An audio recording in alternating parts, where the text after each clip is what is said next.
Ready start para.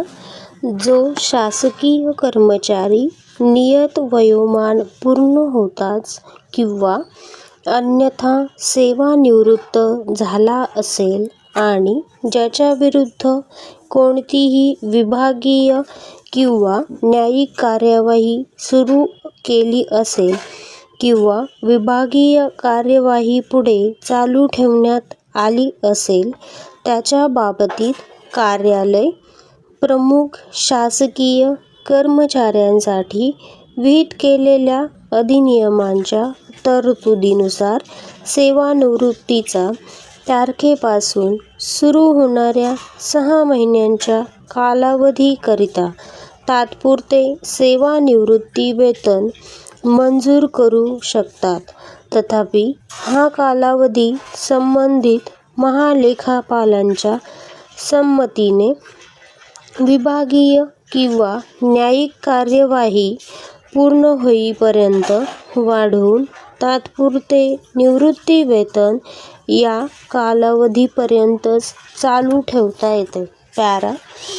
परंतु शासनाच्या असे निदर्शनास आले आहे की ज्या प्रकरणी विभागीय किंवा न्यायिक कार्यवाही पुढे चालू ठेवण्यात आली आहे त्या प्रकरणी प्रशासकीय प्रमुख तात्पुरते निवृत्ती वेतनाच्या 6 महिन्यांपुढील कालावधी महालेखापालांच्या संमतीने विभागीय चौकशीचे अंतिम आदेश काढण्याच्या दिनांकापर्यंत सलग न वाढविता तो कालावधी भागशः वाढविता.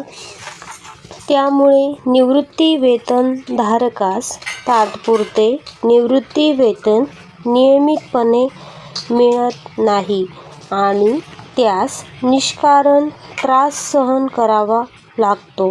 ही बाब योग्य व वाजवी नाही. पॅरा.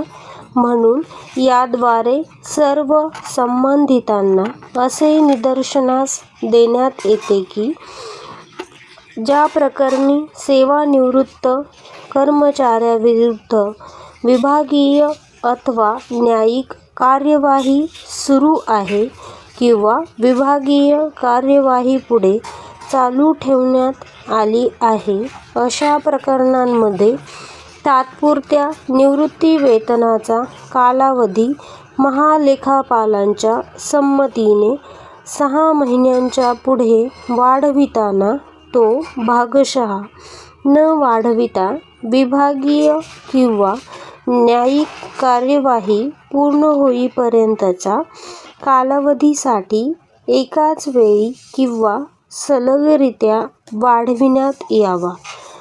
तसेच विभागीय किंवा न्यायिक चौकशीची कार्यवाही पूर्ण झाल्यानंतर निवृत्ती वेतनाचे कागदपत्रे महालेखापालांकडे पाठविताना त्यामध्ये तात्पुरत्या निवृत्ती वेतनाचा कालावधी तसेच विभागीय किंवा न्यायिक कार्यवाही पूर्ण झाल्याचा दिनांक नमूद करावा.